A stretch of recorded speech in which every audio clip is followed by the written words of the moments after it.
Hi, it's Jeff. And Denise from Mousesteps.com. And this is episode number 299. 299. Of Mousesteps Weekly. Sponsored by MEI Travel and Mouse Fan Travel. There's still a few days left to book the free dining with vacation package at Walt Disney World.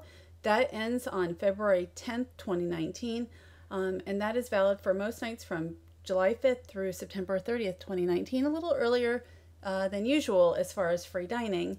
And also there's room-only discounts that are still bookable as well. All right, so absolutely check that out if you're interested in free dining. Time is of the essence. Yes, so check them out. And we're going to be talking about Epcot first today. That's right. We finally made a full day over at the Epcot International Festival of the Arts. So we put the three partial days together, and this is what you get. So in 2017, this new Figment topiary sprung up, and we have seen it now for not only Epcot International Festival of the Arts, but the Flower and Garden Festival, and as Chef Figment for the Food and Wine Festival. Right. Very so correct. He has been used quite a bit since 2017. And that's okay. You could never have enough Figment for me. I know, and he's all over the merchandise as well. So every day during Epcot Festival of the Arts, there is a seminar, a free seminar. This one was Eat Like Walt. We're only talking about it for a minute. Marcy Smothers, we've interviewed her before, is fantastic. And if you haven't read Eat Like Walt, it's really more of a history book. It is not a cookbook. That's for sure. So even when she talks very fast, like I had to slow her voice down to write down to transcribe the interview. But that was good because there was only a half an hour for the talk. So we got a lot of great info crammed in a small amount of time. Probably an hour's worth. So this is something she talks about in the book, how Walt only wanted one vegetable for every meal. So he would say that these were some of the meals that he liked, but it had to only have one vegetable. You can't have two. You know, we should eat more like Walt. No, we should I be like more vegetables. like Walt. We often have 2 or 3 vegetables. But she talks about food, but within a historic context, and not everything. Even she doesn't even just talk about food. And there's another book coming up too, I see. Walk Like Walt, and she just announced this at Epcot where we were. So I'm actually really excited to see what she comes up with. She researches a lot. She's very much like me, very big researcher. So now we're going to talk about food. We were able to go over to the France Pavilion, and we checked out every single item, and it did not disappoint as usual. Well, you tried really the main 2 items, the creamy brie in a house-made bread bowl. If you go to France, to La Halle Boulangerie, they do have bread bowls all the time that you can have with soup. But you tried this. What did you think of that? This was the best thing. This is the best thing I've had in probably for the first 3 festivals here at France, because we always try all the France ones. And that was just the star of the show for me. It was fantastic. That was the salmon. And then the bread bowl with the creamy brie is next door. And also they have a molten chocolate cake with, they call it Pure Origin Valrhona chocolates. And I know Valrhona is a very, very popular and high quality chocolate in France. I had only heard of it this past year, so I need to actually buy it next time. But we also tried the frosé and a French sparkling wine. Everything. The frosé is always great. I mean, yes. that's a winner every time. All the wines were good. I think we had, there's a nice picture you took of a red and a white. Well, the frosé has a rosé wine and a Grey Goose vodka with peach puree. And then there's a French sparkling Burgundy wine and then a Riesling in Bordeaux. They always get really high quality items. So definitely check that out if you're heading to Epcot for the International Festival of the Arts. So next, after all that great food, we were strolling along, and I saw there was a very short line for Donald. And while we were waiting for him, here he comes with Mariachi Cobre following him. It's a very nice entrance. That was really fun. I mean, the band was playing and he was dancing, and we'll see a little bit more of that. And you can see while we're looking at Donald here, he has artwork next to him. That's something that they've had with some of the characters like Snow White and Sleeping Beauty and Alice in Wonderland. They have the artwork next to them during the festival. And the artwork is a perfect match, and we're going to see a little bit more of that later. But who knew Donald was such a great dancer? I don't know. Well, you would think, I guess. I am not a great dancer, so... Well, the mariachis started playing the Mickey Mouse March, I think, to just kind of bug Mr. Donald Duck there. So he was like, get out! So is that what happened? That's what happened. That's what that was all I was about. a little bit further away, I think, at that point. Unfortunately, I missed that entrance, and Jeff was like, "Oh, you should, if you're gonna type over there," and I missed it. Who knew? So anyway, here is Donald with his likeness, which is always kind of fun to meet him and get that photo. So it was really great, of course, seeing Donald with minimal weight. And now we're going to look at some of the surprise artwork around World Showcase. And this one is over at the China Pavilion. So we aren't playing the Figments Brush with the Masters this year. That's a scavenger hunt that they have each year. But this is new, and we're calling it artwork, but it is like stickers, artwork stickers, like a decal, or something. like a yeah, decal. Something like that. So to me, this was really fun. In China, we just saw Mushu and Cricket? Cricket, the cricket, I think. yes. Mm-hmm.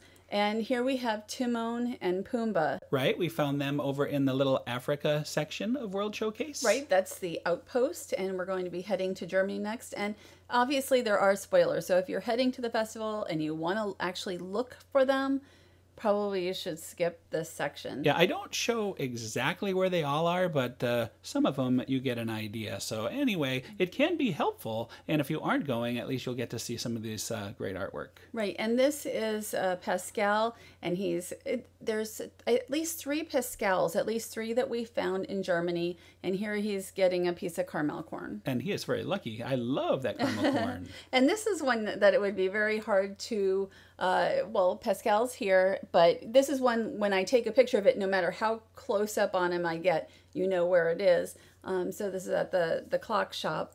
And really, really kind of cute. He blends very well. Oh, very, very cute. I think, overall, I think they did a great job with this. Completely unadvertised. Somebody just discovered it, I guess, on Twitter or something. You saw it and decided it would be fun to see how many we could find. Yeah, and here is another Pascal with the Tangled Sun. Because it wasn't mentioned, at least so far, I've not seen Disney have it or mention it, right. Not at all. So there's no way to know how many there are, but I think we found pretty much everything. Yeah, we sort of made our own scavenger hunt, and I really enjoyed this. I actually enjoyed this more than the official scavenger hunts because it was very new and very, very hard to find some of them. And a couple of the characters are more. Well, I have never seen. I think it's Ben and Me, and this would be Amos from Ben and Me, and they're a little more obscure. A couple of them.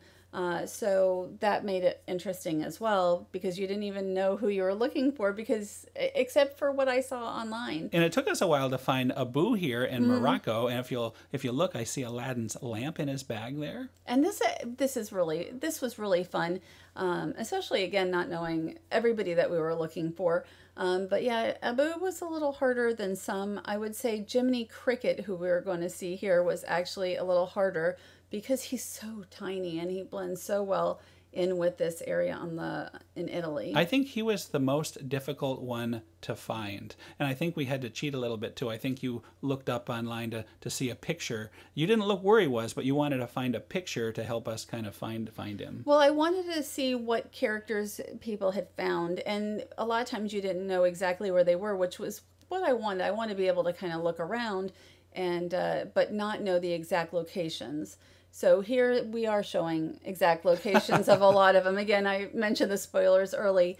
Here is Lumiere, and he is... they all have like shadows, so I find that very interesting. Well, I like that he's right by the lamp. He almost looks like he's going to try to help light the lamp at night. So I thought the placement was perfect for him. The France ones were my favorite, actually. I quite enjoyed them, and I think we're going to see some Aristocats. Well, the first, before I actually started looking, I had run into Epcot real quick, and I found several of these without even looking for them. I was walking out of the boulangerie, and all of a sudden I'm like, oh, Aristocats. And I didn't realize that they were part of this, I don't even know if you call this almost like a scavenger hunt. And I'm like, oh. And then I found Timon and Pumbaa and then at least one other one without really without even looking for them.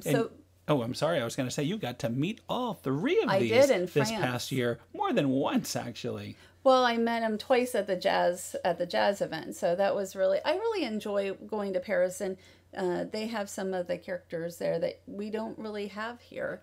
These were my favorite, and these were Also very, very hard to find. I see a little Remy up there, right on the way to the bakery. Yeah, Remy looks like he has raspberries.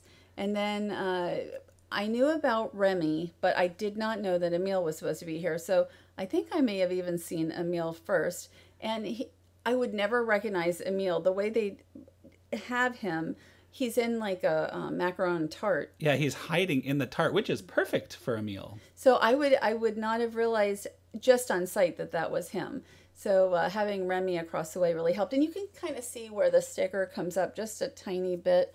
And so that's sort of a giveaway. This is the last one that we found. And I didn't remember this character. I haven't seen Robin Hood in a very long time, and his name is Skippy. Oh, okay. Well, I guess we're going to have to re-watch Robin Hood because we've been seeing those characters at the Magic Kingdom. And I think this week we're going to go see Prince John. And I think he's meeting with another character too. Right. So I'm looking forward to that. We already met Robin Hood and Little John.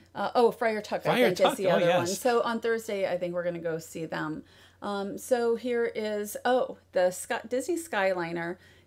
This is, I guess they call it a work gondola. And there were employees, I don't know what you call them, construction workers, working on the Skyliner here at the Epcot International Gateway. We were with a friend of ours, Roger, and we're just walking by here, and I'm Roger Rabbit. Well, Roger Rodriguez, but he calls himself Roger Rabbit online. But if you can see, like, it was dark. Like, you did really good with this. I lightened it up very, very much to see it, but it's the first time I've seen anything actually on the wire and moving. And I know it's only the work gondola, but it was very exciting to us. We kind of followed it along, and I look forward to seeing more and more of this kind of thing. The Disney Skyliner will make Epcot's International Gateway much busier, not nearly as busy still as the front of the park. But up until now, it was only the Epcot resort area that really came through the International Gateway. And now it will also be, and also the boats from Disney's Hollywood Studios and those who walk over. But the Disney's Pop Century Resort, Disney's Art of Animation Resort, Caribbean Beach, and then the upcoming Disney Riviera Resort. So that should be in fall. Lots of excitement with the Skyliner. Now a complete change of pace, though. We're going to head over to Legoland. Why don't you set this up? This is just a very quick video, about 1 minute. The Lego Movie World was announced for LEGOLAND Florida, and we just have a quick video with the announcement by LEGOLAND General Manager Rex Jackson. Hello, I'm Rex Jackson, General Manager for LEGOLAND Florida Resort. And as you can see behind me, we are preparing to open our biggest investment and most immersive area yet, the Lego Movie World. Now we have some exciting news to share with you today.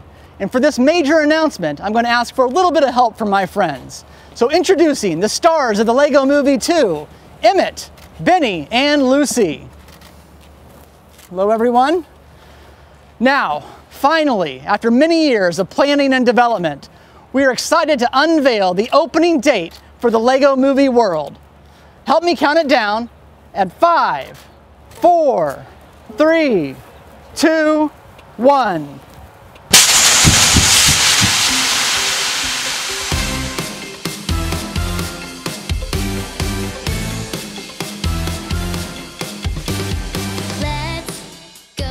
Things are about to get awesomer here at LEGOLAND Florida Resort. We're so excited to see you on March 27, 2019 at the Lego Movie World, exclusively at LEGOLAND Florida Resort.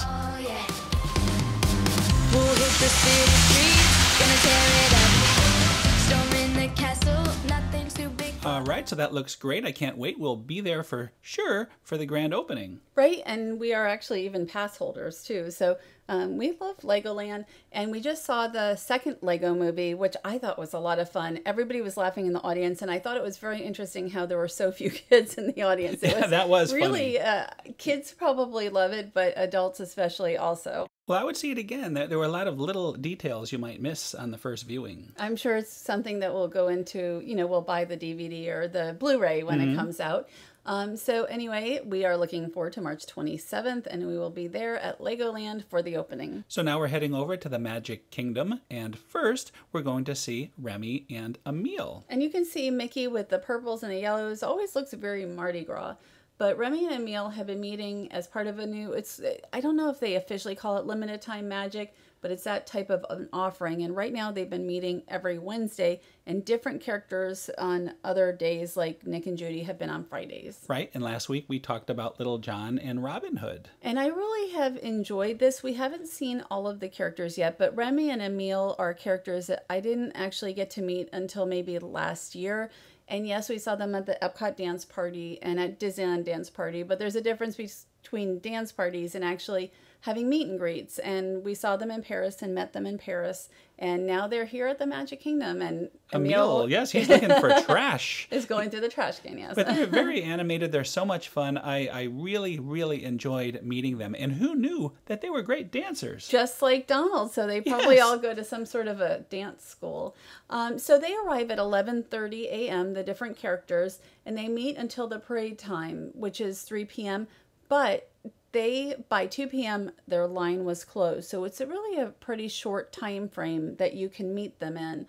And then after the parade, they roam around, and I think that's till about 5 o'clock. And when they roam, they sort of roam a bit separately, so it would be very hard to get a picture, certainly to get a picture like this of them together. And luckily for us, the Dapper Dans were performing, so that's what getting these guys in the dancing mood is much. And I really enjoyed this. We're going to see, we mentioned the two, Friar Tuck and Little John. No, not Little John. There's so many Johns. Prince John. Prince John. That's this. We will be there this Thursday because I think we're going to spread it out and meet. Do a full good meet like that once a week till we do them all. Yeah, I mean, we didn't even meet Nick and Judy. We saw them that first time. Chicken Little. Yes, and Abby Mallard. So here is the Move It, Shake It, Mouse Dance It. This is now a couple of weeks old, and I really enjoy this more than any of the other Move It, Shake It incarnations. And you can see Jose, Panchito, and Donald are on that float. So you've got all of the three caballeros. The really fun thing is there's a lot of at least somewhat rare characters, where Clarabelle Cow is not totally rare. She does have a special outfit on. And Clarice. We never see Clarice at Walt Disney World like ever. Fisto. She never comes out. She's always at Disneyland Paris, and I know she's at like Tokyo Disney. So that was really nice to see her in the parade, the street party. What I would recommend, and this is sort of what we're doing, we're waiting here in Town Square just to see them come out, and then after they do their whole performance down at the hub, they will come back. So if you just want to see a very relaxed the character sort of in a parade, you can do it this way. But if you want to be part of it, be in it in the hub, then I would suggest doing 2 showings so you get the best of both worlds. The hub event is like 20 minutes. Right. So I kind of like just standing here in Town Square and getting photos as they go by, and then it's very fast when they come back. Like they really just move those floats very quickly. Yeah, down Main Street. much faster coming back than going out. That's for sure. But the hub can get very crowded. We will see that very soon. How crowded it can be.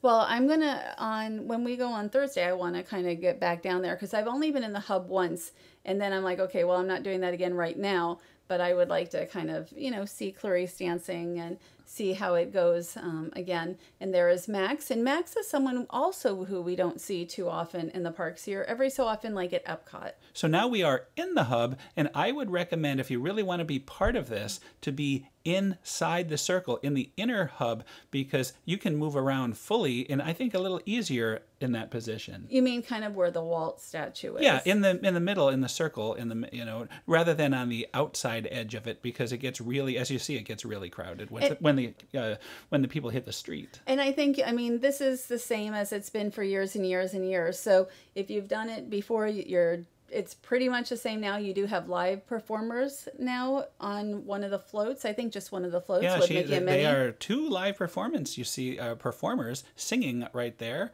And I think that adds a nice fun element to it. And that's something I actually had not realized, that they had live performers. I thought it sounded so good. Like I really just thought it was, like a radio or whatever, a speaker system. So I thought that was really nice. And here is Horace, who does not have too much of a special outfit. He has a hat. Clarabelle actually got a full costume.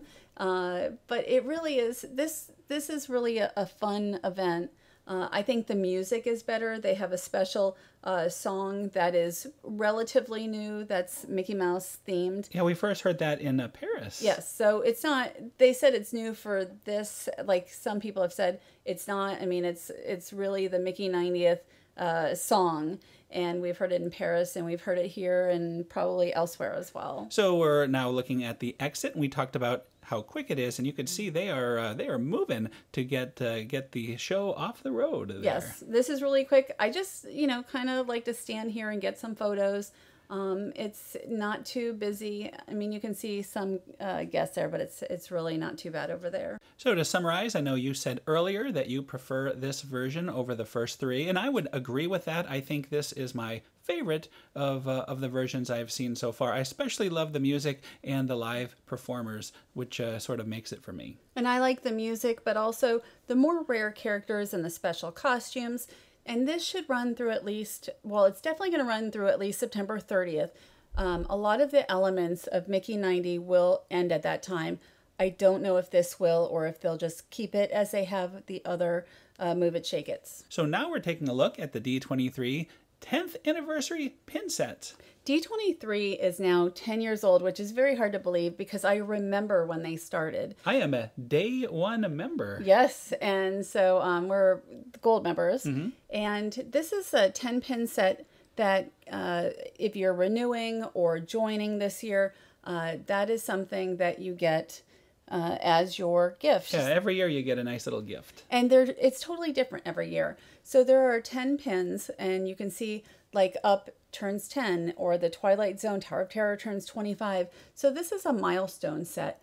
And we are giving it away on our Instagram account. And also there's an alternate way to enter on the website, on the Mousesteps website, through February 9th. So you can go and check out either our Mousesteps Instagram or the site to enter. And this is a very, very nice set. It comes in a tin, and then again, you get 10 pins. You have Kermit there, and Marvel Comics, and Donald, and they are all milestones for this year. So I definitely recommend joining D23 if you haven't. The D23 Expo is coming up on in August, the day after my birthday. So August 23rd through the 25th, I believe. And let's not forget the magazine. That was the original reason I subscribe, because I'm a paper collector and I love all that stuff. And I have every single one of the D23 magazine. So to me, that's a priceless addition to our Disney library here in the house. Those are really, they're beautiful magazines. And again, February 9th and actually at midnight EST is when the contest ends. We have almost 30,000 subscribers on Instagram, so I expect it'll be a popular giveaway, and definitely check us out there. And again, on the website also, because I wanted to make sure that if you are not on Instagram and don't want to be on Instagram, you can still enter. So believe it or not, that is another show. That's another show, thanks to our sponsors, MEI Travel and Mouse Fan Travel. We really appreciate their sponsorship. Check them out. You can join their mailing list. Still time for free dining. Still time, but not much time for the free dining offer. I don't know what resorts or what dates are still available. Just the fact that free dining is still around, I really thought they were going to stop it maybe this year. Actually, when I was a travel agent back still in 2008, I really thought free dining wouldn't be around that much longer, and yet here we are. Over 10 years later. Unbelievable. Yeah, 11 years later, and we're still talking about free dining. And that has been such a popular promotion all this time. So next week, it'll be episode 300, and we have absolutely nothing planned yet. I have no idea what we're going to talk about. You're going to Daytona, so I know I'm going to be out and about on that Sunday, right? That's right. I'm sure we'll come up with something. I know we have some Universal material that we just went to Universal, and we're going to the Magic Kingdom on Thursday, and we'll see what we can dig up there. And aside from that, I guess we'll have to wait and see what episode 300 brings. And you just never know what will pop up. And we'll see. I mean, usually we know. Usually we have. Of all weeks to not know. No idea. So anyway, thanks again for listening. Have a great week, and we'll see you all next week. Have a great week.